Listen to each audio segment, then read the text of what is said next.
Bismillahirrahmanirrahim. Assalamualaikum warahmatullahi wabarakatuh.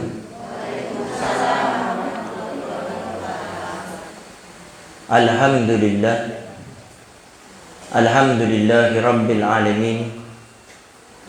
Wassalatu wassalamu ala asyrafil anbiya'i wa mursalin sayyidina wa habibina wa syafi'ina wa qurrati a'yunina wa nuri qulubina Muhammad habibi rabbil alamin wa ala alihi wa sahbihi ajma'in.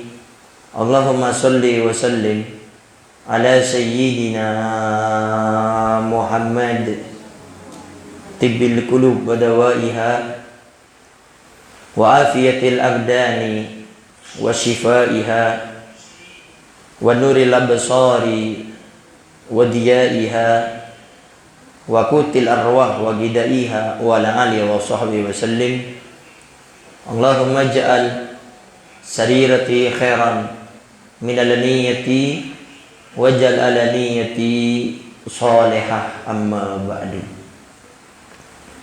Al-mukarram al-muhtaram yang sama-sama kita muliakan dan kita hormati selalu, para alim, para ulama, para asatidah, penyambung lisan sekaligus penerus perjuangan Nabi kita Muhammad sallallahu alaihi wa alihi wasallam, yang kita doakan selalu mudah-mudahan para ustadz, para kiai, para ulama, para habaib kita diberikan panjang umur oleh Allah dalam keadaan sehat wal afiyah. Allah subhanahu wa ta'ala berikan kemudahan kepada beliau, baik itu urusan dunia maupun urusan akhiratnya. Allah subhanahu wa ta'ala jauhkan beliau-beliau semuanya daripada fitnah yang terjadi di akhir zaman ini, insyaallah. Amin, amin ya rabbal alamin. Dan juga tidak mengurangi rasa hormat kami kepada segenap para sepuh, para tokoh masyarakat, para ustadz, para kiai, dan juga segenap para orang tua kami, para bapak dan ibu-ibu, para hadirin wal hadirat yang dimuliakan oleh Allah Subhanahu wa taala. Alhamdulillah, pada pagi kali ini Allah Subhanahu wa taala masih memberikan kepada kita kemudahan untuk beristiqomah di mushola kita ini, As-Sulaiman ini. Setiap hari Selasa pagi jam 8 kita ada kajian membaca kitab Bidayatul Hidayah karya Imam Ghazali. Dan mudah-mudahan Allah Subhanahu wa taala selalu memberikan kepada kita keistiqomahan untuk hari di majelis ini, dan kita diberikan kerinduan dan kesenangan duduk di dalamnya, dan kita bisa mengambil manfaat di dalamnya, sehingga keluar dari acara majelis ini Allah jadikan kita orang-orang yang lebih baik daripada hari yang kemarin, insyaallah. Amin, amin ya rabbal alamin. Dan juga kemarin kita sudah membahas tentang adab perjalanan dari rumah kita menuju masjid, ya. Kita sudah bahas adab-adab kata-kata kita keluar dari rumah menuju masjid.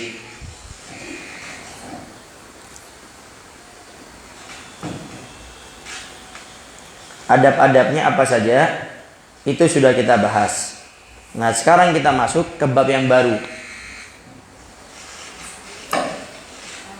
Dari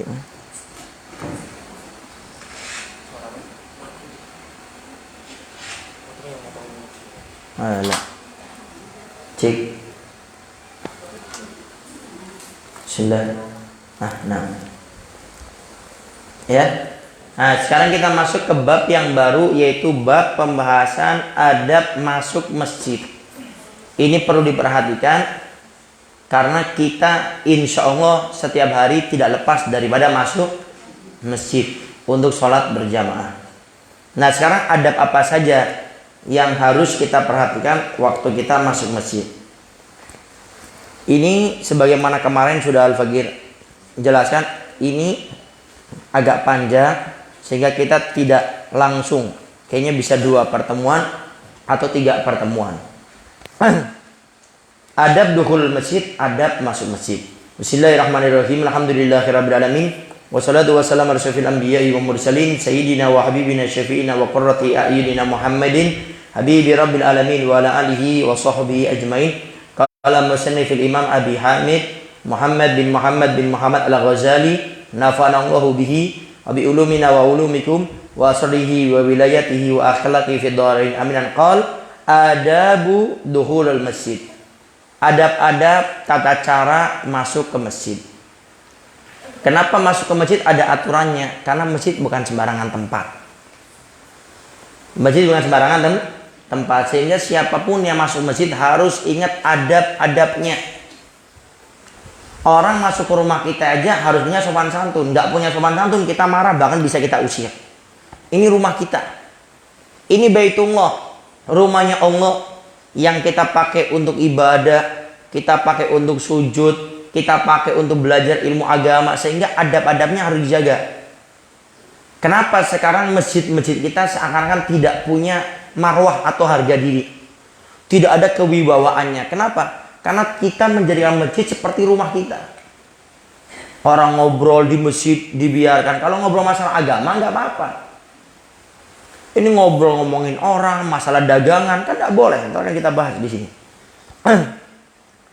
Atau kadang-kadang di masjid, maaf ini, untuk makan, orang makan di masjid boleh. Kayak habis acara ada makan-makan boleh, tapi harus dibersihkan.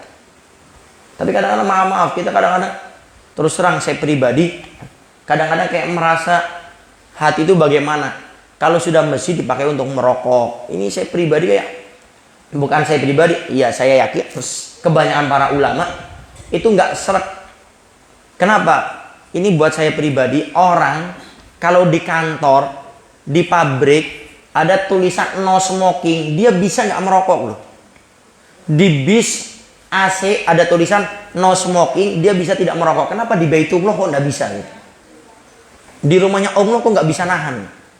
Itu yang kadang-kadang hati ini kayak pengen menjerit, kayak pengen betul-betul menekan dan mengingatkan orang-orang tersebut.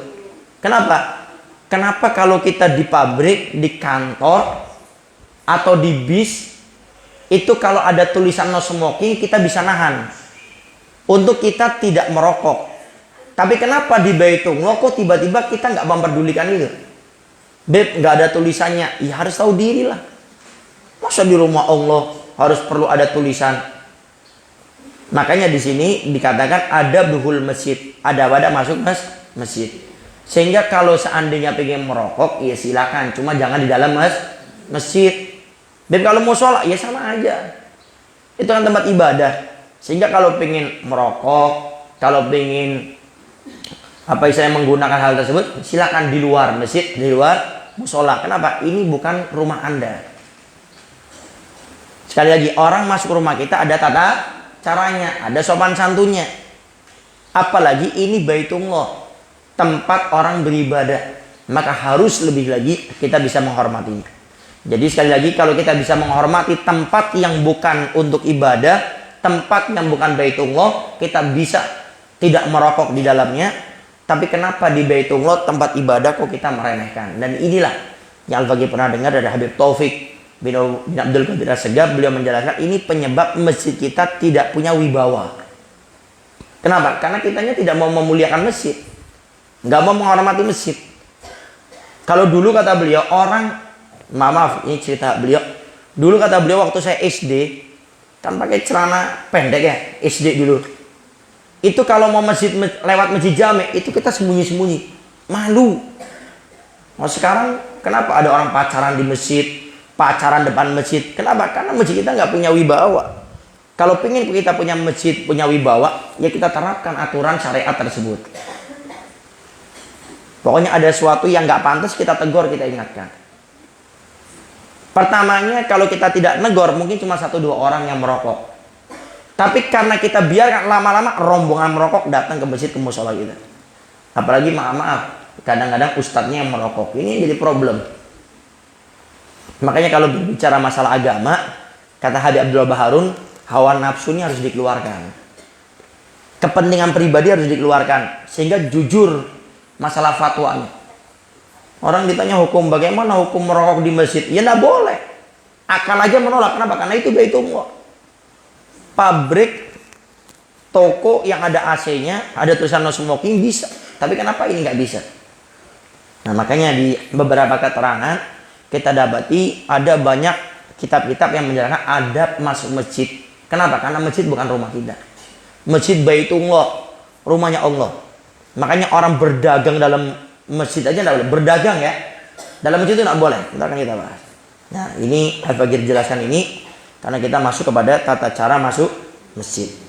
Nah, faida aratta dukhula ilal masjid, faida maka apabila aratta kamu ingin dukhula masuk ilal masjid ke masjid, faqaddim rijlakal yumna, faqaddim maka dahulukan rijlaka kakimu al yumna yang kanan, sunnah.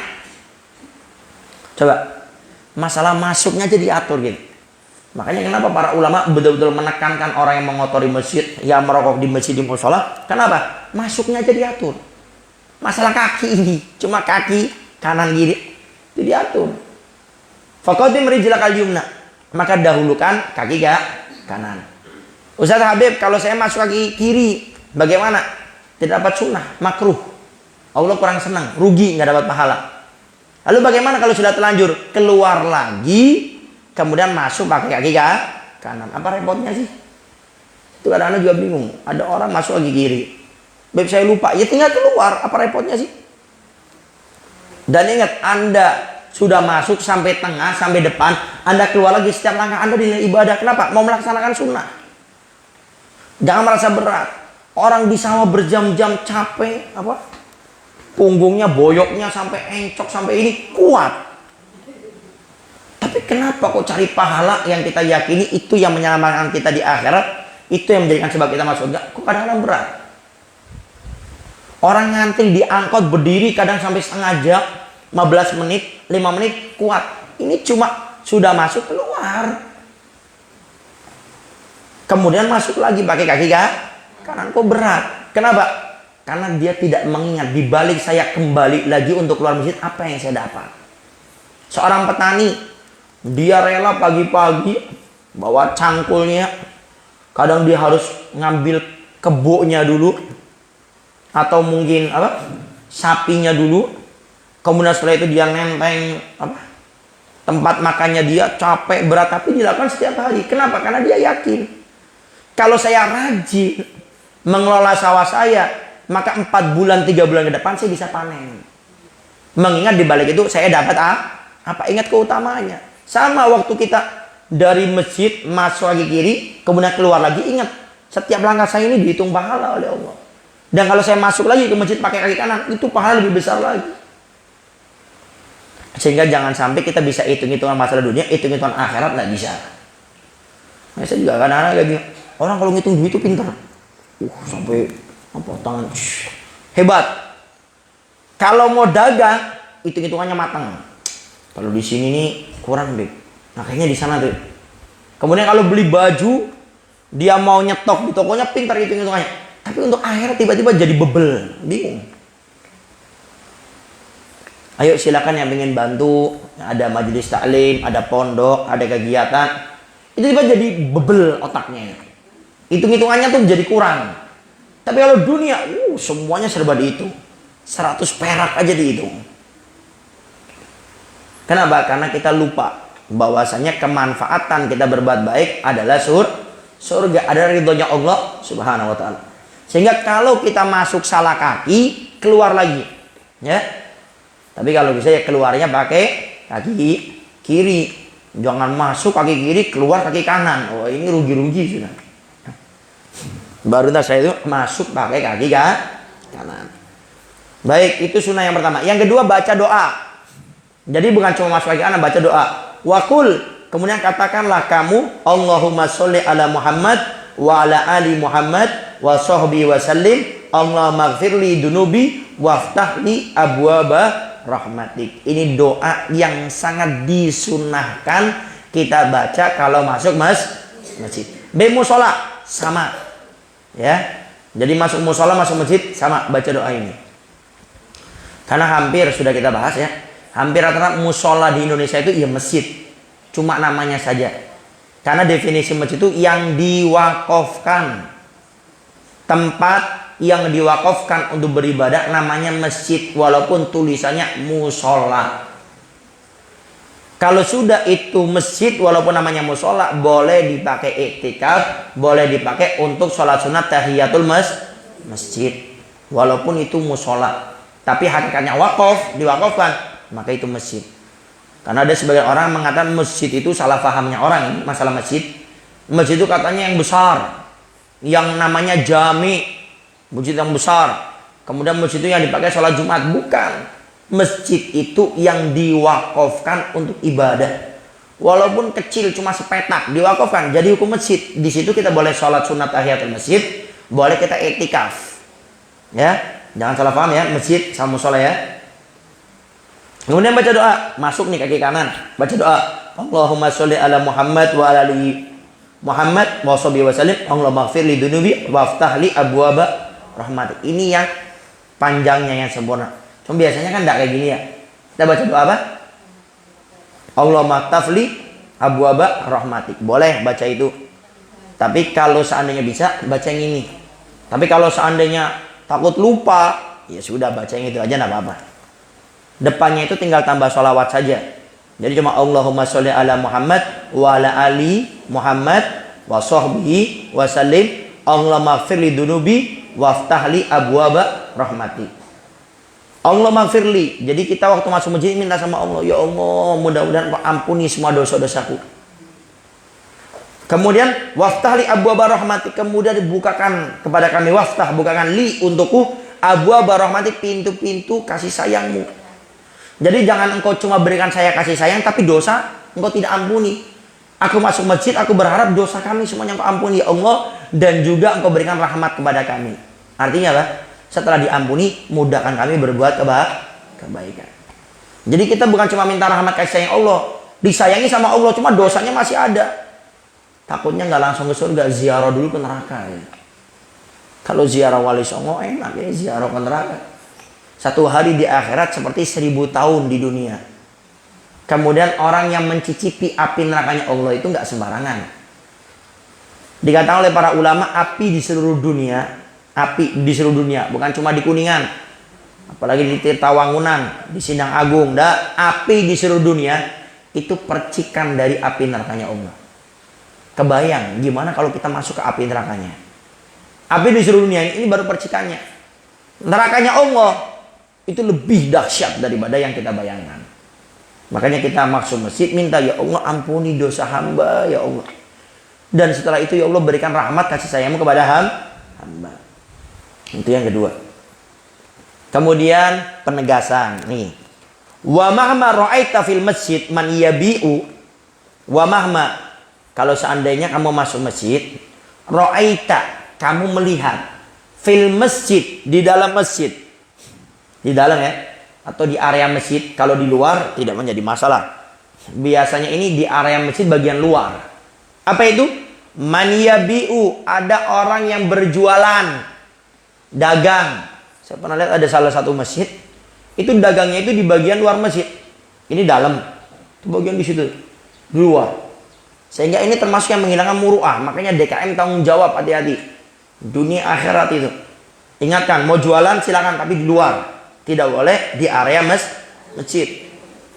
Nah sekarang dikatakan, kalau kamu melihat orang berdagang di masjid atau di sekitaran masjid, yang masih masjid itu pokoknya, fakul, maka hendaknya kamu ucapkan la arbahallaha tijarataka.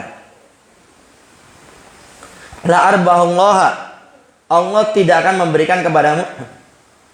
La arbahallahu, Allah tidak akan memberikan keuntungan bagimu tijarataka, dalam perdaganganmu. Jadi ini sunnah ya, dianjurkan, bukan doakan jelek, tapi ini memang anjuran dari Nabi. Jadi kalau ada orang berjualan di masjid, kita doakan di hati, mudah-mudahan orang ini tidak dikasih keberkahan, tidak dikasih keberuntungan dalam perdagangannya. Bukan doa yang jelek, ini memang doa yang dianjurkan. Jadi ada doa yang memang dianjurkan, isinya jelek, tapi hakikatnya bukan jelek, tapi ini penegasan. Kayak banyak kan kalau kita lihat doa-doa itu, yang dalamnya itu seakan-akan mendoakan tidak baik. Itu bukan tidak baik, cuma itu penegasan kepada mereka. La arbahallahu tijarataka. Di hati ya. Jangan ngomong di apa kalau sebenarnya diceraikan. Apa diceraikan? Dikencengin tuh apa? Hah? Hah? Diomelin. Sundanya apa kalau diomongin, diomelin? Carekan. Nah, dicarekan. Nggak usah dicarekan, nggak usah tarik-tarik teuing. Dok di hati aja.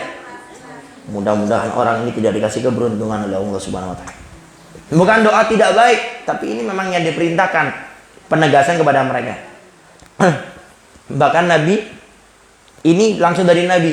Jadi Nabi kalau melihat ada orang jual beli di masjid atau di sekitaran masjid, yang masih masjid ya, bukan luar masjid, masih di area masjid, Allah tidak akan memberikan keberkahan dalam perdagangan ini. Dan didoakan rugi. Makanya para DKM, tolong kalau ada yang berjualan, kalau di dalam saya yakin enggak, cuma biasanya itu di luar masjid, di luar yang masih area masjid. Kalau di luar yang sudah bukan masjid nggak ada masalah, di emper, di parkiran nggak masalah. Cuma ini masih di area masjid, itu hukumnya dimakruhkan, tidak diperbolehkan, didoakan tidak baik. Wa idza ra'aita fihi, kalau kamu melihat, wa idza, dan apabila ra'aita kamu melihat fihi, di dalam masjid tersebut, man yanshudu dolatan, ada orang yang syudu, menanyakan dolatan, barang hilang.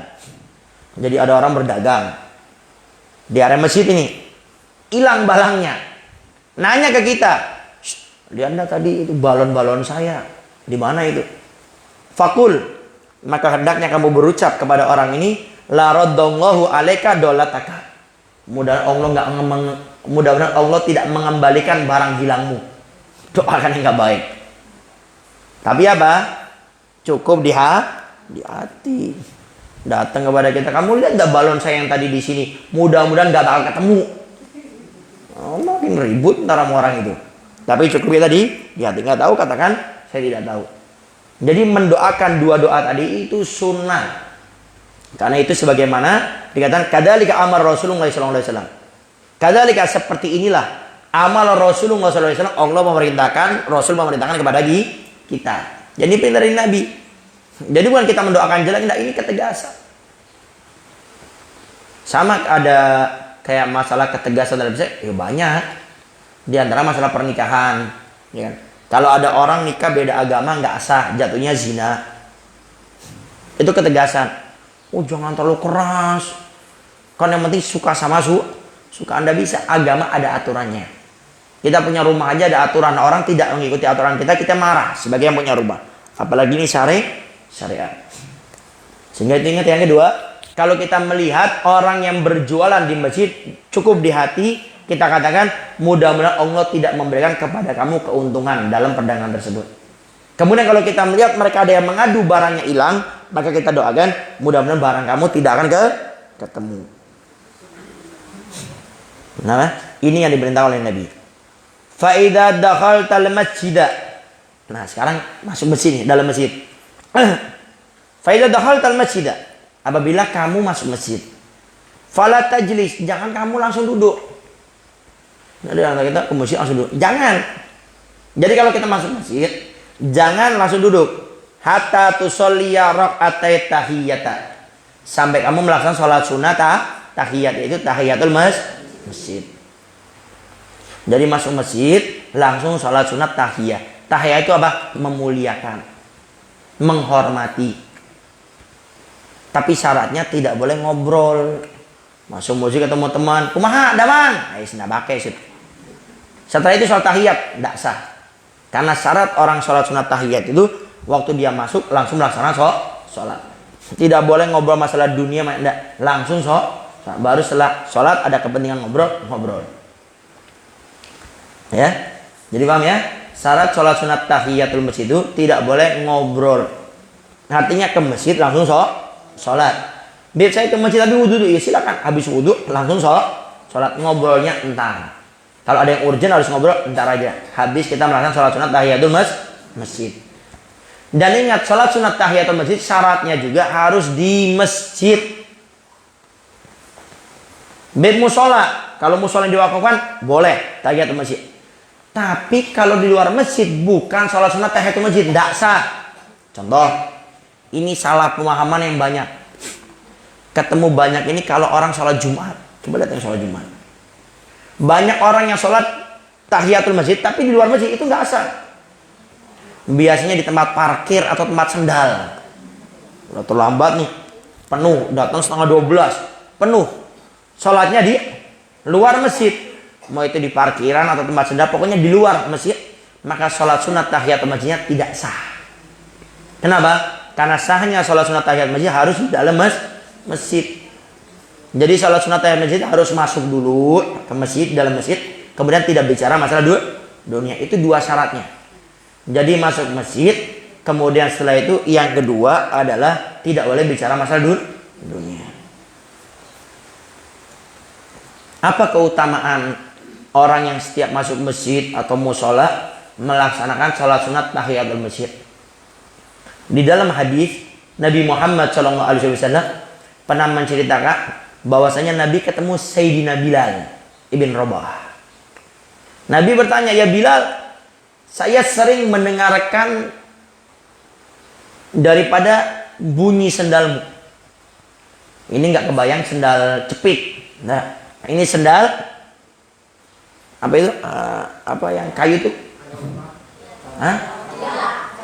Bakia kayak. Sendal bakia. Pokoknya intinya kata Rasul, ya Bilal, saya sering mendengarkan bunyi sendalmu di surga. Kata Nabi, kamu punya amal apa? Kamu masih di dunia, kenapa bunyi sendalmu sudah kedengaran di surga? Kata Sayyidina Bilal, ya Rasulullah, saya nggak tahu. Saya punya amal apa? Tapi ya Rasul, mungkin karena ini. Apa itu? Saya setiap masuk masjid, saya istiqomahkan, saya mudawamakan, kontinu saya sholat sunat tahiyatul masjid.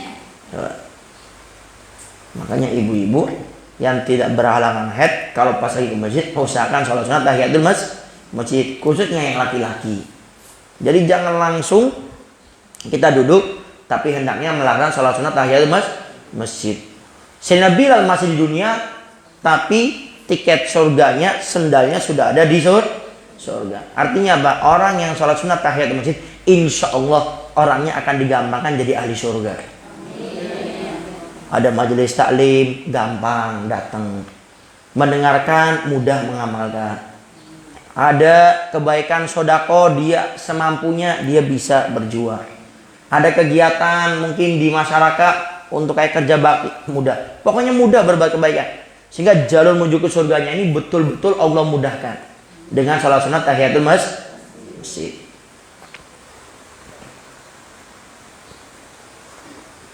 Fa'in lam takun ala taharatin. Nah, sekarang gimana nih? Kalau seandainya kita masuk masjid, tapi dalam keadaan fa'in lam takun, apabila kamu tidak memiliki ala taharatin, tidak punya wudu, ke masjid tidak punya wudu. Awalam turid fi'luha, atau kamu ke masjid nggak pengen melakukan, capek, contoh. Kafat kalbaqiyatus sholihatu salasa, maka cukup bagimu melaksanakan baqiyatus sholihat, yaitu sisa-sisa kebaikan. Tapi ini ada maksudnya. Mungkin kalau di kitabnya tidak ada ya. Kalau di terjemahannya ada ntar.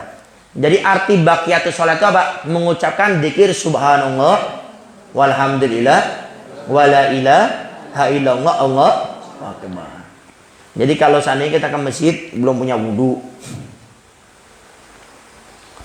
atau kita nggak pingin melaksanakan sholat sunat di masjid, kenapa? Capek, letih, maka dicukupkan kata para ulama membaca baqiyatus sholihat. Jadi kalau ada kata-kata baqiyatus sholihat, itu yang dimaksud dzikir subhanallah walhamdulillah wala ilaha illallah Allahu akbar. Baca itu 3 kali, maka itu mencukupi seperti orang sholat sunat tahiyatul masjid. Tapi kalau bicara masalah pahala, ya beda. Orang yang melakukan sama orang yang tidak melakukan. Cuma itu dicukupkan. Ya. Tapi ingat, ini kalau dalam keadaan daruroh diusahakan. Jadi kalau kita mampu, lebih baik sholat sunat tahiyatul masjid. Tapi ini keadaan kalau masuk masjid belum punya wudhu sehingga tidak bisa langsung sholat, atau kita memang berat, lagi males, maka cukup kita membaca subhanallah walhamdulillah wala ilaha illallah Allahu akbar. Wakila arba'an, sebagian lagi mengatakan dalam keterangan yang lainnya 4 kali, bukan 3 kali tapi 4 kali, sehingga kalau bisa baca 4 kali saja, agar kalau kita melakukan yang 3 ada yang mengatakan tidak mencukupi, harus 4, sehingga katakan kita baca 4 kali. Wakila salasan lil muhaddis, wakila salasan lil muhdis, ada yang mengatakan diperinci. Yang pertama mengatakan salasan lil muhdis, yang baca subhanallah alhamdulillah wala ilaha illallah sebanyak 3 kali itu untuk yang tidak punya wudu, yang berhadas. Kemudian wawahidatin lil mutawaddi, kemudian cukup 1 kali baca subhanallah alhamdulillah wala ilaha illallah sekali aja untuk siapa? Lil mutawaddi, untuk orang yang punya wudu, yang malas tadi tuh, udah ke masjid punya wudu cuma malas, males sih. Bacanya cukup sekali. Jadi pendapat yang kedua itu diperinci. Kalau yang ke masjid tidak punya wudu atau berhadas 3 kali bacanya. Kalau yang ke masjid sudah punya wudu tapi malas untuk sholatnya, cukup 1 kali. Fa'in lam takun sholata raka'atil fajri. Nah, sekarang kalau kita mau ke masjid tapi kita lam takun, belum melakukan sholaita, sholat raka'atil fajri, 2 rakaat fajar. Nanti akan kita bahas. Karena ada sebagian ulama membedakan antara hadis Nabi, kan kita sering dengar ya, raka'atal qoblal fajri khairun minad dunya wa fiha. Kata Nabi 2 rakaat fajar itu lebih baik daripada dunia seisinya. Jumhur ulama mengatakan hadis ini yang dimaksud adalah salat sunnah qobliyatu subhi, 2 rakaat sebelum salat subuh. Cuma sebagian mengatakan ya ini salat sunnah fajar, yaitu sebelum masuk waktu subuh melaksanakan salat sunnah 2 rakaat. Ini yang dibahas. Fa'in lam takun sholata raka'atil fajri, kalau kamu ke masjid belum melaksanakan salat sunnah raka'atil fajri, 2 rakaat salat fajar, fayudzi'uka adauhuma anitahiyah, maka cukup bagimu untuk melaksanakan keduanya dengan sholat sunat tahiyatul masjid. Karena gini kaidahnya, kita sudah pernah bahas ya, sholat sunnah itu yang dianjurkan di rumah, bukan di masjid, di musola. Sholat sunnah qobliyah itu disunahkannya itu di rumah, kecuali yang memang mau masuk kategori yang pertama. Kan kita pernah bahas juga, di hari kiamat malaikat Jibril pernah ketemu 3 golongan orang. Yang satu cahaya seperti matahari, yang satu seperti bulan, yang satu seperti bintang. Yang seperti matahari ditanya, kamu siapa? Kami malaikat Jibril, orang yang selalu menjaga sholat berjamaah. Nggak pernah, kami pokoknya istiqomah, berusaha. Bagaimana cara sholatmu? Sebelum masuk waktu sholat, kami sudah ada di masjid. Contoh duhur jam 12 aja ya, contoh ya. Nah kita jam 12 kurang 5 itu sudah ada di masjid. Nah kalau model seperti ini, ya sholat sunnahnya di masjid saja, di musola. Jangan dengar ini, oh paling bagus berarti di rumah. Jadi jam 12 kurang 5 di masjid, di musola, sudah adzan pulang lagi ke rumah. Sholat sunnah doa balik lagi. Menit puyang kayak gitu tuh. Ya. Jadi ini kalau seandainya kita posisi masih ada di rumah, itu yang paling bagus sholat sunnah itu di rumah. Kenapa? Karena kalau kita sholat sunnah di rumah, entar waktu ke masjid musola bisa ibadah yang lainnya, seperti tahiyatul masjid, seperti hanya baca Quran, zikir, sholawat, yang lain-lainnya. Tapi kalau seandainya kita belum, jadi subuh nih, ya mau subuh waktu fajar, belum kita sholat sunnah qobliyatul fajri, ya belum sholat sunnah fajar, maka kata beliau, maka dicukupkan kamu cukup sholat sunnah tahiyatul masjid, maka sholat fajarnya tergugurkan otomatis. Jadi nggak usah pakai niat, ya. Jadi kita sholat ke masjid mau sholat langsung kita sholat usolli sunnat tahiyatul masjid Allahu akbar, itu sholat sunnah fajarnya tertutupi dengan ini. Jadi double pahalanya, cukup niatnya 1 kali, cukup 1 kali saja. Ini dicukupkan. Paham ya? Jadi sholat sunnah fajar ada yang mengatakan itu sebelum subuh, ya. Tapi yang jumhur mengatakan sholat sunnah fajar itu yaitu qobliyatus subhi, yaitu setelah masuk waktu subuh. Jadi jangan nanya lagi nih, Bib, yang dimaksudkan hadis Nabi 2 rakaat sebelum fajar lebih baik dunia seisinya, itu yang dimaksud adalah qobliyatus subhi, 2 rakaat sebelum sholat sunnah subuh. Itu yang jumhur, kebanyakan ulama mengatakan seperti itu. Apakah boleh sholat sunnah digabung? Nah, contoh, kan ada sholat sunnah namanya sholat sunnah wudhu. Jadi kita disunahkan juga habis wudhu nih langsung sholat sunnah namanya sholat sunnah wudhu. Usolli sunnatal wudhu rakaatain lillahi ta'ala. Boleh nggak, Beb? Sholat sunnah wudhu tahiyatul masjid digabung sama qobliyah. Contoh duhur nih. Kita habis wudhu, ya kan?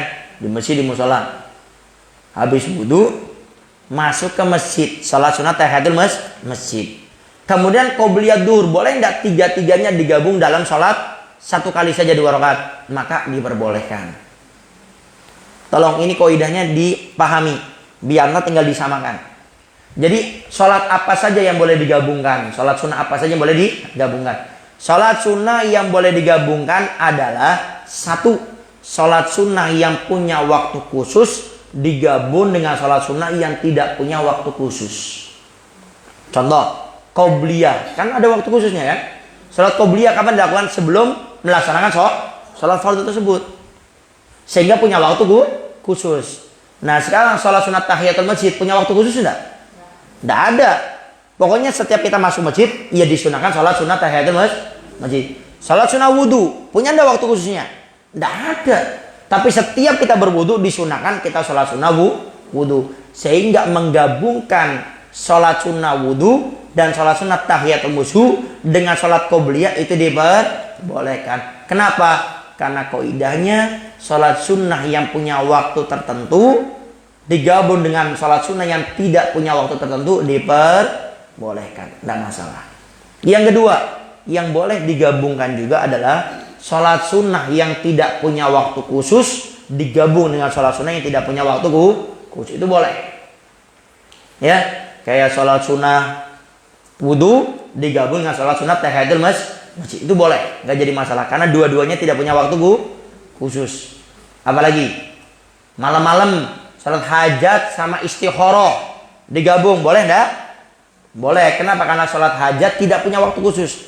Jadi orang sholat hajat kapanpun boleh, yang penting selain habis subuh sama selain habis asar. Sholat sunnah istikharah nggak punya waktu khusus, bebas, yang penting selain 2 waktu yang haram tadi, maka digabung tidak menjadi masalah. Yang tidak boleh sholat sunnah yang punya waktu khusus digabung dengan sholat sunnah yang punya waktu khusus. Contoh apa? Kita mau ke masjid, tiba-tiba sudah qomat, kan makruh kita mojok-mojok menyendiri sholat sunnah qobliyah. Makruh hukumnya, bukan haram, bukan tidak sah, tapi makruh, Allah kurang senang. Apa yang kita lakukan? Langsung sholat bareng sama imam. Setelah selesai sholat, baru kita sholat qobliyah. Boleh nggak, Bib, digabung? Habis sholat duhur, qobliyah sama badiahnya digabung, biar menghemat waktu, biar tidak lila teuing, biar tidak terlalu capek. Boleh nggak kira-kira sholat qobliyah duhur saya gabung dengan badiah duhur? Maka jawabannya tidak boleh. Kenapa? Karena sama-sama punya waktu khusus. Nah. Sama sholat isya, ternyata sholat isyanya ini ketiduran, sehingga sholat isyanya jam 3 malam. Setelah sholat isya kita pengen sholat ba'diyah. Karena kita sudah bangun tidur, boleh sholat sunat tahajud. Kemudian digabung ba'diyah isya dengan sholat sunat tahajud. Boleh enggak? Boleh enggak? Boleh enggak? Kaidahnya ingat tadi, yang punya waktu khusus tidak boleh digabung sama yang punya waktu khusus. Sekarang saya tanya, tahajud punya waktu khusus enggak? Ayo. Kalau orang sholat sunat tahajud, dia ada syaratnya, ada waktu khususnya enggak? Ada enggak? Ayo, ini kok ada perbedaan pendapat ulama ini. Kalau tahajud punya waktu khusus. Kapan itu? Habis sholat isya. Dan harus setelah itu dia itu tidur. Punya waktu khusus. Waktu khusus sholat sunnah tahajud kapan? Dia itu setelah sholat isya. Dan dia wajib tidur. Sehingga kalau orang jaga di pos kampling belum tidur, tidak sah sholat tahajud. Kenapa? Karena dia belum tidur. Tidur itu tidak mesti harus terlentang, enggak. Kayak ibu-ibu nih, ya lagi ke pengajian, habis isya nih, habis isya jam 8 ke pengajian, nyender, nundutan. Itu sudah sah, boleh sholat sunnah tahajud. Kenapa? Karena sudah tidur. Ya saya. Jadi tidak mesti harus ntar tengah malam, enggak. Yang penting kita sholat isya dan kita sudah tidur. Cuma jarang yang kayak gitu biasanya. Tapi itu syaratnya seperti itu. Nah, ya. Faida faraqta min rakaatain. Kalau kamu sudah sholat sunnah qobliyah, selesai nih sholat, fanwil i'tikafa, maka mulai niat i'tikaf. Jadi habis sholat sunnah niat i'tikaf. Tapi kalau bisa, ndak usah nunggu habis qobliyah, masuk masjid langsung niat i'tikaf, itu lebih bagus. Ya kan? Jadi kita masuk masjid setelah baca doa, Allahumma sholli ala Muhammad wa ala ali Muhammad wa sholli wa sallim, Allahumma fir dunubi waftah li abwaaba rahmatik, langsung saya niat i'tikaf karena Allah Subhanahu wa taala. Tidak harus pakai bahasa Arab. Cuma kalau pakai bahasa dapat pahala double. Kenapa? Karena mengikuti bahasa yang pernah disampaikan oleh Nabi Muhammad SAW. Ya. Jadi kalau pakai bahasa Indonesia sah, bahasa Sunda sah, bahasa Jawa sah, bahasa Mandarin sah, bahasa Jepang, Cina, Inggris sah. Ya. Jadi pokoknya pakai perkataannya saya niat i'tikaf. Ya. Nah, sekarang ini aman dari saya punya guru yang insya Allah tanggal 31 Maret beliau akan ngisi di Masjid Muawanah di Milad Majelis Salim yang pertama. Apa itu? Kalau kita niat i'tikaf, jangan cuma bahasanya saya niat i'tikaf, kurang. Tapi niatnya nadar. Saya nadar i'tikaf di masjid ini. Maka setelah kita itu bernadar, kita duduk, pahalanya pahala wajib, bukan pahala sunnah. Faham maksudnya? Jadi nadarnya itu pas masuk masjid. Ya. Jadi kita sudah baca doa masuk masjid, kita niat, bukan niat i'tikaf, tapi saya nadar i'tikaf di masjid ini karena Allah. Jadi itu entar pahalanya pahala wajib, karena nadar itu wajib. Jadi orang kalau bernadar wajib dilaksanakan. Contoh,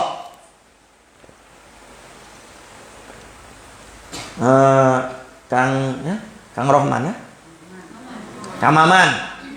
Saya nadar pokoknya kalau saya sehari bisa narik Grab orang sampai 20, saya datang ke toko Habib, saya belikan jus alpukat, saya nadar. Contoh.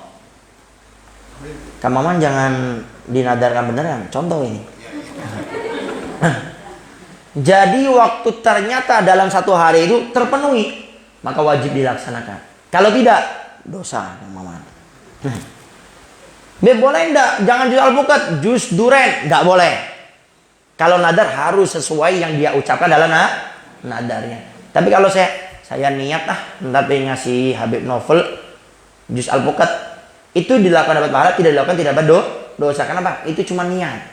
Ya. Tapi kalau nadar itu ucapannya harus ada, saya nadar. Maka itu wajib dilakukan. Kalau tidak dilakukan, dosa. Ya. Beb kalau lupa. Nah, ini. Lupa. Dulu Beb saya ingat pernah nadar, cuma apa ya nadarnya? Lupa. Maka dikembalikan kepada ingatnya kita apa? Beb nggak ingat-ingat, bagaimana? Bayar kafaroh. Kafaroh kalau tidak melakukan nadar ada dua. Pertama, kafarohnya puasa 3 hari berturut-turut. 3 hari berturut-turut. Atau milih yang kedua, apa itu? Memberikan makan kepada fakir miskin sebanyak 10 orang. Makanannya itu lauk, nasi, lauk, dan air putih. Ya. Jadi berikan itu sebanyak 10 orang. Itu kalau biasanya tidak melakukan nadar atau lupa. Nah, watu bima da'a bihi Rasulullah sallallahu alaihi wasallam ba'da rakaatul fajr. Setelah kamu iktikaf niat di masjid, maka hendaknya kamu setelah itu adalah watu, kamu berdoa bima da'a, dengan apa yang didoakan bihi oleh Nabi Muhammad sallallahu alaihi wasallam. Ba'da rakaatul fajr, setelah melaksanakan salat sunnah rakaatul fajr. Jadi Nabi itu setiap melaksanakan salat sunnah 2 rakaat fajar, Nabi selalu membaca doa ini. Ya. Jadi setelah Nabi melaksanakan salat sunnah qobliyatus subuhi, Nabi selalu baca doa ini. Ini sunnah. Apa itu doanya? Fakul. Maka hendaknya kamu berdoa, Allahumma inni as'aluka rahmatan min indika tahdi biha qalbi wa tajma'u biha syamli wa talummu biha sya'ti wa taruddu biha ulfati wa tuslihu biha dini wa tafadu biha ghaibi wa tarfa'u biha syahidi wa tuzakki biha amali wa tubayyidu biha waj'i wa tulhimuni biha rusdi wa taqdi li biha hajati wa ta'simuni biha min kulli su. Allahumma inni as'aluka imanan khalisan yubasiru qalbi wa as'aluka yaqinan shadiqan hatta a'lamu annahu la yusibani illa ma katabtahu alayya wa radini bima qasamtahu li. Allahumma inni as'aluka imanan shadiqan wa yaqinan laisa ba'dahu kufur wa as'aluka rahmatan unalu biha syarafi karamatika fid dunya wal akhirah. Allahumma inni as'aluka al-sabra indal qada wal fawza indal liqa wa manazil syuhada wa aisha syuhada wa nas'al a'da wa marafaqatal anbiya. Allahumma inni as'aluka, Allahumma inni unzilu bika hajati wa in dhafa ra'i wa qasara amali waftaqartu ila rahmatika wa as'aluka ya qadiyal umur wa ya safiyas sudur kama tujironi bainal buhuri an tujironi bainal adabi sa'ir wa min fitnatil kubur wa min da'wati subur. Allahumma wa ma dhafa anhu ra'i wa qasara anhu amali wa lam tuballighuni niyati wa umniyati min khairin wa attau ahada min ibadik aw khairin anta mu'tihi ahada min khalqi fa inni arghabu ilaika fi wa as'aluka iyyahu ya rabbal alamin. Allahumma ja'alna hadinal muhtadin ghayra dhalina wala mudillin harban li a'daik silman li awliyaik wa nuhibbu bihubbikan nas wa nu'adi bi adawatika man khalafaka min khalqi. Allahumma hada du'a wa minkal ijabah wa hadal juhdi wa alayka tuklan wa inna ilaihi raji'un wa la haula wa la quwwata illa billahi al-azim.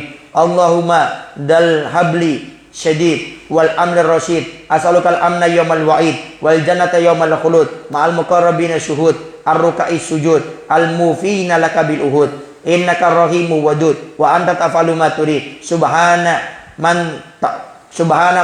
Subhana man ittasafa bil izzi wa qala bi subhana man labisal majdi wa takarrama bi subhana man la yanbaghi tasbihu illa lah subhana dil fadli wan ni'am subhana dil qudrati wal karam subhanalladzi ahsa kulla shay'in bi ilmi. Allahumma ja'alni nuran fi qalbi wa nuran fi qabri wa nuran fi sam'i wa nuran fi basari wa nuran fi sya'ri wa nuran fi basari wa nuran fi lahmi wa nuran fi dami wa nuran fi idami wa nuran min baini yaday wa nuran min khalfi wa nuran an yamini wa nuran an shimali wa nuran min fawqi wa nuran min tahti.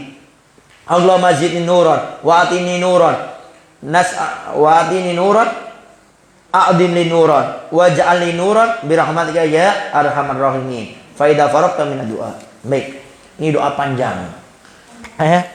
Panjang. Paling enggak kita sudah pernah baca dan pernah dengerin. Ini doa dikenal namanya doa wiridul fajar. Jadi kalau yang punya apa itu buku wirid itu ada namanya wiridul fajri. Isinya tadi itu. Jadi ini doa yang dibaca Nabi sebelum melaksanakan sholat subuh. Jadi habis qobliyah subuh niat iktikaf kemudian baca doa ini sunnah. Nah, panjang ya. Ya paling enggak pernah baca, kemudian pernah dengerin lah. Ya. Pokoknya intinya iktikaf aja, ya. Habis qobliyah subuh niat iktikaf. Jadi inti doa ini meminta kepada Allah agar diberikan rahmat, Minta kepada Allah agar hatinya jangan dicerai-beraikan. Minta kepada Allah agar dijaga agamanya dan hatinya. Minta kepada Allah agar diberikan keikhlasan dalam beramal. Minta kepada Allah agar di hari kiamat diberikan cahaya dari Allah Subhanahu wa taala. Minta agar semua hajatnya dikabul oleh Allah. Minta agar dijaga daripada kejelekan. Minta kepada Allah agar diberikan hati yang bersih. Minta kepada Allah agar diberikan keimanan yang kuat. Macam-macam. Ini doa komplit. Ya, minta cahaya, darahnya dikasih cahaya. Artinya semuanya diberi kebaikan. Itu inti daripada doa tadi. Nah,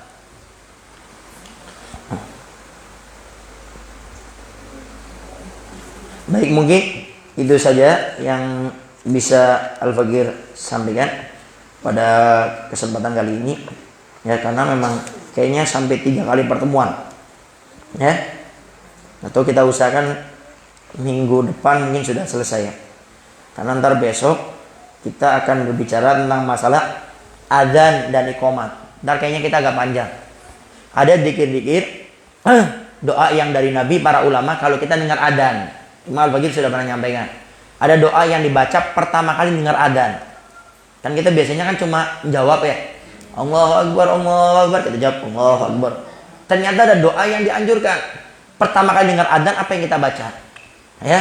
Kemudian ntar di setiap doa itu, di setiap panggilan adzan kita harus menjawabnya. Cuma ada di beberapa yang ada doanya lagi.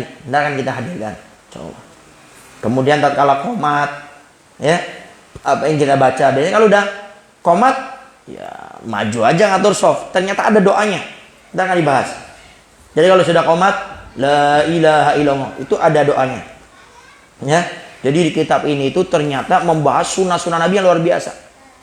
Sampai ulama kita mengatakan kalau ingin mimpi Nabi, amalkan semua kitab Bidayatul Hidayah isinya. Dijamin mimpi Rasulullah. Jadi orang kalau ingin mimpi Nabi, katanya amalkan semua yang ada di kitab Bidayatul Hidayah. Kenapa? Karena ini sunnah-sunnah semuanya.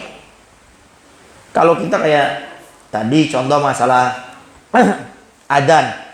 Kita ya adzan yang jawab aja. Ternyata ada sunnah-sunnah banyak sekali di kitab ini. Nah, ntar insya Allah akan kita bahas pada pertemuan yang akan datang insya Allah. Dan nanti juga ada doa-doa dikirnya ya. Ini banyak bisa disebutkan. Tatkala sebelum sholat ada dikir-dikir yang harus dijaga. Baik, mungkin itu saja yang bisa Al-Fakir sampaikan pada kesempatan kali ini. Barangkali ada yang mau ditanyakan, silakan. Wallahu a'lam bishawab. Oh ya, terjemahannya. Yang terjemahannya dibuka halaman 36 ya. Ya, 36. Sudah? Temu? 36. Pasal tata cara masuk masjid. Jika engkau hendak masuk masjid maka dahulukan kaki kanan. Jadi ini sunnah, kaki kanan dulu. Tadi sudah kita jelaskan detailnya kalau salah bagaimana. Kaki kiri keluar lagi. Dan baca doa berikut ini. Jadi masuk masjid kaki kanan dan baca doa ini. Ini doanya tadi. Allahumma sholli ala Muhammad wa ala ali Muhammad wa sholli wa sallim. Allahumma ghfir li dunubi wa aftah li abwaaba rahmatik. Ya Allah, limpahkan rahmat dan keselamatan atas junjungan kami Nabi Muhammad beserta keluarga dan sahabat-sahabatnya. Ya Allah, ampuni dosa-dosaku dan bukakan untukku pintu-pintu rahmatmu. Itu doa ini. Kalau engkau melihat di dalam masjid seseorang yang berjual beli. Jadi ada orang jual beli ini dalam masjid ya, bukan di luar. Maka katakan di dalam hati, di hati, jangan diceraikan, jangan dikeraskan, carekan, salah terus ya. Ya itulah, jangan dikencengin. Apa yang kita baca dalam hati, semoga Allah tidak memberimu untung dalam perdaganganmu. Jadi sunnah kita baca doa ini. Cuma di hati. Begitu pula kalau engkau melihat orang yang menanyakan barang hilang dalam masjid. Maka katakan dalam hati, semoga Allah tidak mengembalikan barang itu kepadamu. Begitulah perintah Rasulullah. Ya. Jadi kalau ada orang, bahkan di sini barang hilang. Ya. Tapi repot ini kalau hilangnya di masjid, nggak nanya bingung juga. Ya. Cuma ini mungkin yang dimaksudkan itu yang berdagang itu, ya. Karena orang kalau barangnya hilang di masjid gimana nggak nanya Sama orang di masjid bingung kan? Nanya di luar bingung juga. Ya. Jika telah masuk masjid, janganlah engkau duduk sebelum sholat 2 rakaat tahiyatul masjid. Jadi masuk masjid, fokus. Bagaimana caranya biar fokus? Waktu kita keluar dari rumah, kemarin sudah kita bahas, niat mau ibadah, bukan niat mau ketemu teman. Ada orang ke masjid itu sengaja, ke masjid sana, kenapa? Teman saya biasanya sholatnya di sana. Itu ke masjid susah untuk sholat tahiyatul masjid. Kenapa? Yang difokuskan bukan ibadah, nyari teman. Sehingga masuk masjid itu, toleh, mana teman saya? Fokus sholat sunat tahiyatul masjid. Mana sudah kita bahas untuk tentang sholat Jumat. Ingat, setiap khutbah Jumat itu Muraqi Bilal selalu mengingatkan, faman lagau fala jum'atalah. Orang yang lalai tidak fokus memperhatikan daripada khutbahnya khatib, maka tidak mendapatkan pahala daripada sholat Jumat. Sah sholatnya, gugur kewajiban sholat Jumat, tapi tidak dapat pahala. Bagaimana caranya agar tidak ngobrol waktu khutbah Jumat? Jangan ke masjid bareng-bareng sama teman-teman. Atau boleh sama teman-teman, cuma duduknya jangan sama teman-teman. Saya lihat kalau sudah jalannya bareng sama teman-teman, pasti ngobrol. Atau mencar berangkat sendiri, tapi nongkrongnya sama teman-teman, pasti ngobrol. Sehingga kalau mau sholat Jumat, sudahlah, cari tempat yang aman agar tidak ngobrol. Kecuali yang berkaitan dengan khutbah, contoh sholawat, atau khatib mengucapkan salam, assalamualaikum warahmatullahi wabarakatuh, kita jawab waalaikumsalam. Atau khatib bersalawat kepada Nabi, Allahumma sholli ala Muhammad, kita jawab Allahumma sholli alaihi wasallam. Atau khatib lagi doa, kita aminkan amin amin. Tidak apa-apa, karena itu kaitannya dengan khutbah. Jangan khatibnya assalamualaikum warahmatullahi wabarakatuh, bingung kok nggak dijawab ini. Khatibnya salawat, nggak dijawab. Khatibnya Allahumma fir lil muslimin muslimat, ada yang amin. Selesai ditanya, kenapa kok tidak jawab salam saya, salawat tidak dijawab, doa tidak dijawab? Kata Habib Novel kemarin harus fokus, tidak boleh ngobrol. Nah ini biasanya nyender sambil ngantuk, sehingga dengarnya tidak sempurna. Jadi kalau tidak ada kaitannya dengan khutbah, tidak boleh. Kalau ada kaitannya dengan khutbah, ente naon tidak menjadi masalah. Baik. Kecuali jika engkau dalam keadaan tidak suci, berhadas, nggak punya wudu, atau tidak berkehendak melaksanakan sholat tahiyatul masjid tersebut, capek, letih, cukuplah engkau membaca bacaan al-baqiyatus sholihat sebanyak 3 kali. Apa itu? Yaitu, nah ini tadi kan di bahasa Arabnya tidak ada. Apa itu? Subhanallah, walhamdulillah, wala ilaha illallah, Allah akbar. Ya. Doa tersebut dibaca cukup 3 kali. Ada juga yang mengatakan, nah ini yang tadi ini ada perbedaan. Ada yang mengatakan agar dibaca 4 kali, ya, bukan 3, 4 kali.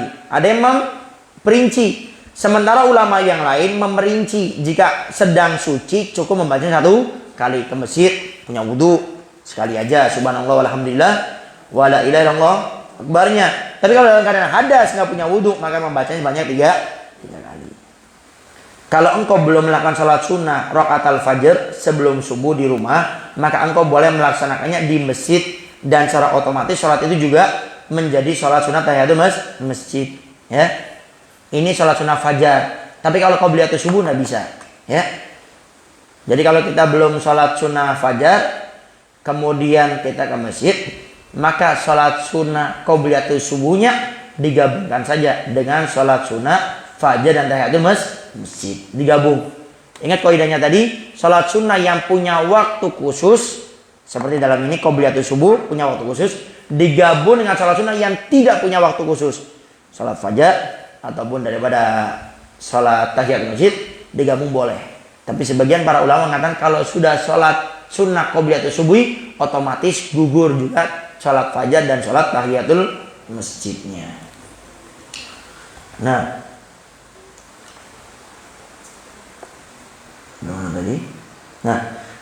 setelah selesai dari 2 rakaat tersebut, maka niatlah iktikaf, berdiam dalam masjid dengan niat ibadah.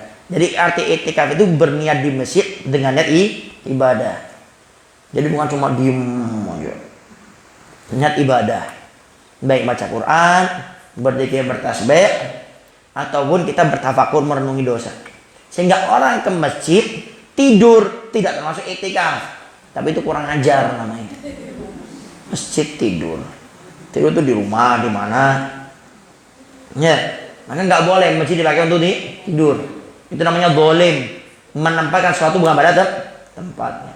Kecuali musafir. Musafir kan itu jarang. Kalau ada orang, saya kan bepergian, tapi kamu setiap hari di masjid, subuh di masjid, tidur, zuhur, asar, maghrib, itu bukan namanya musafir, itu namanya langganan, tidur di masjid. Kemudian bacalah doa yang telah dibaca oleh Rasulullah SAW setelah 2 rakaat sunat sebelum sholat subuh. Ini doanya tadi. Nah, baik, mungkin itu saja yang bisa bagi disampaikan. Barangkali ada yang bertanyakan, silakan. Wallahu a'lam bishawab.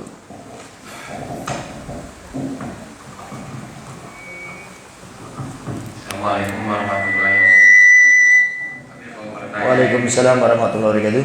Di luar tema masalah puasa sunnah Rajab, sebaiknya berapa hari dilaksanakannya puasa sunnah Rajab dan apa keutamaannya? Yang kedua, masalah sholat witir. Sholat witir sebaiknya dilaksanakan berapa rakaat? 1 rakaat apa 3 rakaat? Assalamualaikum warahmatullahi wabarakatuh.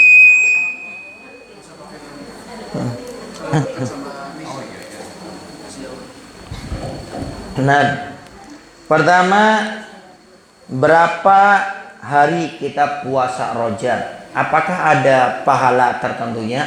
Yang pertama, qaidahnya dulu. Jadi kalau kita sudah paham qaidah, yang lainnya paham masalah puasa Rajab. Qaidahnya seperti ini. Segala sesuatu yang dianjurkan dilakukan di luar bulan Rajab, masuk bulan Rajab, sangat lebih dianjurkan lagi. Segala macam kebaikan ibadah yang sangat dianjurkan di luar bulan Rajab, masuk bulan Rajab sangat lebih dianjurkan lagi. Kenapa? Karena bulan Rajab termasuk arba'atul hurum, 4 bulan yang haram. Kan Allah sudah berfirman dalam Al-Quran, inna iddatas syuhuri indallah itsna asyara syahran fi kitabillah minha arba'atun hurum. Di sisi Allah, di hadapan Allah itu ada 12 bulan. Ya, yang dimaksud itu bulan Hijriah itu, ya. Muharram, Shawwal, Dzulqa'dah, Dzulhijjah, ya. Muharram, Shawwal, Dzulqa'dah, Muharram, Shawwal, Rabiul Awwal, Rabiul Tsani, Jumadil Ula, Jumadil Tsaniyah, Jumadil Akhir, terus enggak hafal. Rajab, Sya'ban, Ramadan, Syawal, Dzulqa'dah, Dzulhijjah, ya. Itu ada 4 bulan yang hurum, 3 berbarengan, 1 terpisah. Artinya berbarengan itu berurutan, setelah bulan ini, bulan ini, bulan ini, bulan ini. 3 ini berbarengan, 1 terpisah. Yang berbarengan Dzulqa'dah, Dzulhijjah, Muharram. 1 terpisah, namanya Rajab. Artinya kata para ulama, orang yang beribadah di bulan 4 haram itu pahalanya dilipat gandakan oleh Allah. Jadi lebih besar lagi pahalanya. Itu kaidahnya. Sehingga berpuasa itu boleh tidak dilakukan di luar bulan Rajab? Boleh tidak puasa dilakukan di luar bulan Rajab? Puasa Daud, Senin Kamis, Ayam Al-Bid, boleh nggak dilakukan itu? Boleh enggak? Boleh kan? Berarti di bulan Rajab sangat lebih dianjurkan lagi. Kenapa? Karena pahala akan dilipat gandakan oleh Allah. Sehingga orang berpuasa di bulan Rajab itu boleh, tidak menjadi masalah. Kalau full boleh enggak? Boleh. Tapi sebagian madhab, bagi lupa kalau tidak Imam Ahmad bin Hambal, Imam Abu Hanifah mengatakan tidak boleh sampai full. Tapi dikasih bolong, paling enggak 1 hari. Ya, pokoknya bolong, jangan sempurna 3 bulan. Bolongin sehari atau 2 hari. Ya. Kemudian yang kedua, tidak ada hadis yang menyatakan puasa per hari pahalanya di bulan Rajab. Itu tidak ada. Mungkin kita sudah dapat share-sharean ya. Puasa 1 hari di bulan Rajab seperti 80 tahun ibadah. Kalau 3 hari berturut-turut 17 tahun, itu hadisnya maudhu, palsu. Tidak ada. Sama, barang siapa yang memberitahu akan masuknya bulan 1 Rajab akan dibebaskan dari api neraka, itu palsu juga. Ntar Sya'ban ada lagi hadis itu. Itu hadis maudhu palsu, bukan dari Nabi Muhammad SAW tapi dari manusia biasa. Ya, itu hukumnya haram. Sehingga tidak ada keutamaan khusus per harinya.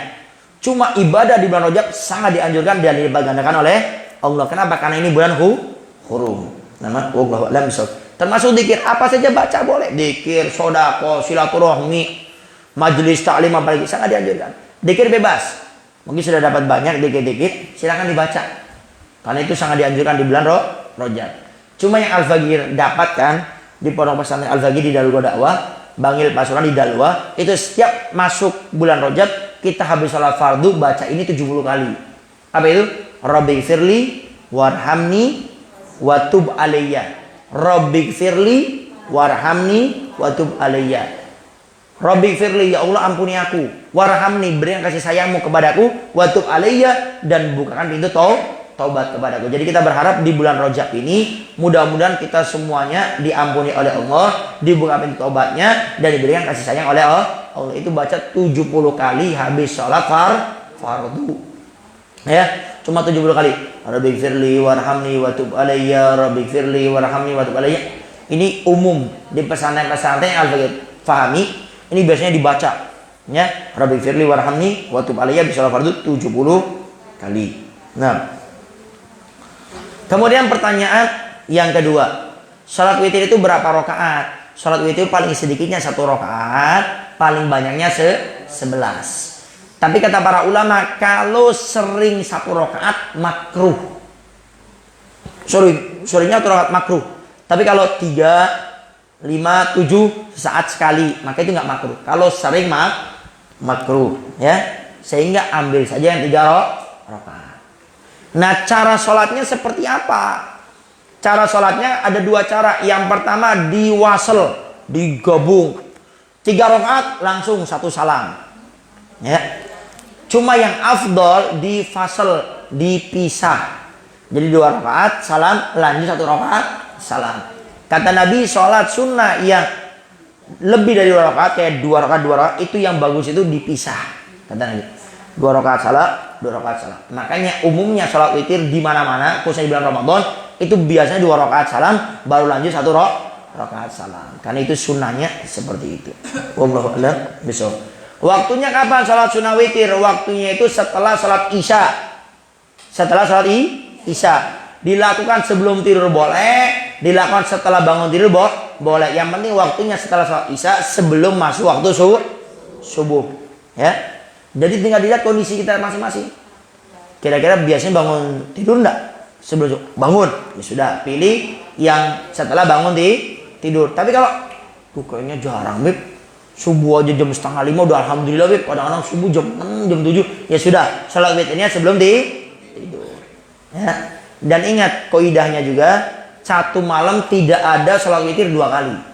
Jadi kalau kita sholat witir sebelum tidur, ternyata Allah takdirkan kita bangun sebelum subuh, tidak boleh sholat witir 2 kali. Cukup 1 kali saja. Niatnya usolli sunnatal witri raka'ataini lillahi ta'ala. Nah, antar kalau yang 1 rakaat lagi, tinggal usolli sunnatal witri raka'atan lillahi ta'ala. Wallahu a'lam bishawab. Baik, lagi yang ibu-ibu? Cukup? Bapak nanya? Cukup? Fadhal. Kalau sholat itu sholat tahiyat masjid, terus belum sholat qobliyah, Sayyidina Isa, itu lebih baik sholat tahiyat masjid atau qobliyah? Nah, bagaimana kalau kita pengen sholat tahiyatul masjid, tapi kita pengen sholat qobliyah, digabung tidak apa-apa. Kaidahnya tadi ya, sholat sunnah yang punya waktu khusus seperti qobliyah digabung dengan yang tidak punya waktu khusus tahiyatul masjid boleh. Jadi digabung aja. Nah, digabung aja. Bahkan sebagian mengatakan kalau sudah sholat qobliyah otomatis dapat pahala tahiyatul masjid. Karena arti tahiyat itu memuliakan. Jadi kita sholat sunnah qobliyah itu sudah memuliakan masjid tersebut, sehingga sebagai ulama mengatakan cukup. Tapi lebih baik kita niatkan. Jadi niatnya usolli qobliyatul isya wa tahiyatul masjid lillahi ta'ala. Wallahu a'lam bishawab. Ada lagi? Ibu? Sudah? Cukup? Atau pertanyaannya belum nyangkol nih? Sudah ya? Medsos ada? Mas? Coba nunggu sebentar, di media sosial ada nggak? Ini tadi nanya kalau sholat tarawih di semuanya disatuin 11 langsung boleh nggak tuh? Terus 21 langsung. Nah, bagaimana kalau sholat sunat tarawih langsung wasl? Mau itu yang 8 rakaat atau yang 20 rakaat boleh kalau nggak capek. Jadi digabung langsung boleh, nggak pakai diputus boleh. Tarawih contoh ambilan 8 rakaat, silakan. Ambilan 20 rakaat 1 kali salam boleh. Cuma kira-kira ingat enggak? Ini kita bicara masalah hukum boleh, tapi khusyuk enggak kira-kira tuh? Sudah 4 aja karena udah mulai menit. Ya. Jadi kalau bicara hukum boleh, cuma lebih baik bisa. Kenapa? Lebih khusyuk. Kecuali makomnya kita sudah makomnya para aulia sudah. Sholat nggak pakai hitungan. Kita kadang-kadang sholat juga kebayang kacang hijau, kebayang tadi waktu buka puasa es campurnya belum diminum. Pas 4 rakaat bingung. Ini tadi 4 apa 6 ya? Saya bicara masalah hukum boleh, cuma lebih baik dipisah sebenarnya. Wallahu a'lam bishawab. Facebook ada? Kalau itu sholat witir yang kesiangan beberapa menit sebelum subuh itu batasnya. Nah, kapan akhir waktu sholat witir? Waktu akhir sholat witir itu sebelum subuh. Jadi selama belum masuk waktu subuh nggak apa-apa. Ya, pokoknya sebelum masuk waktu subuh itu boleh sholat sunnah witir. Tapi kalau sudah subuh tidak boleh sholat sunnah witir. Jadi selama itu belum subuh boleh kita sholat witir. Nama? Wallahu a'lam bishawab. Baik, mungkin itu saja yang bisa Al-Faqih sampaikan. Jangan lupa Al-Faqih punya majelis namanya Al-Wasilah setiap malam Kamis.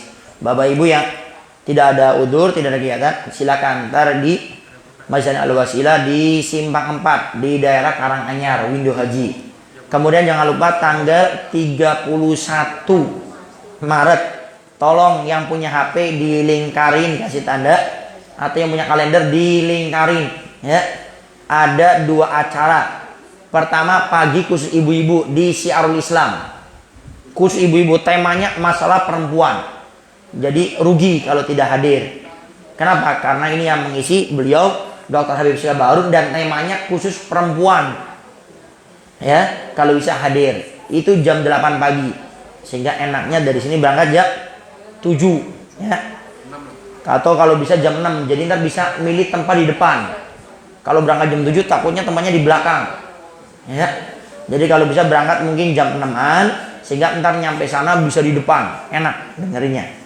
Kemudian yang malamnya umum, bapak-bapak, ibu-ibu, laki, perempuan, pemuda, pemudi ya, di Masjid Muawana insyaallah. Dan doakan mudah-mudahan sesuai apa yang diinginkan dan mudah-mudahan kebutuhan untuk acara milad majelis tersebut, baik itu untuk masalah dana ataupun yang lainnya, mudah-mudahan tercukupi dan khususnya bisa mendatangkan keberkahan bagi kita semuanya. Itu saja yang bisa Al-Faqih sampaikan.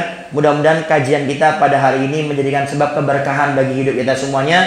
Mudah-mudahan kajian ini menjadi sebab kita makin dicintai oleh Allah, makin dicintai oleh Nabi Muhammad SAW. Mudah-mudahan di dalam kajian ini kita diberikan keistiqomahan oleh Allah, kerinduan hadir di dalamnya, dan mudah-mudahan semua yang kita dengarkan mampu kita amalkan, mampu kita sebarkan, dan menjadikan kita semuanya makin menjadi orang-orang yang bertakwa kepada Allah Subhanahu wa taala.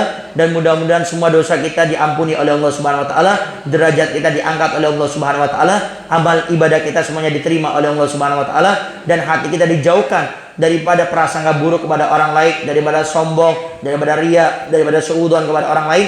Dan mudah-mudahan semua hajat kita, keinginan kita, doa kita, harapan kita dikabulkan oleh Allah Subhanahu wa taala semuanya berkah hadir majelis taklim ini.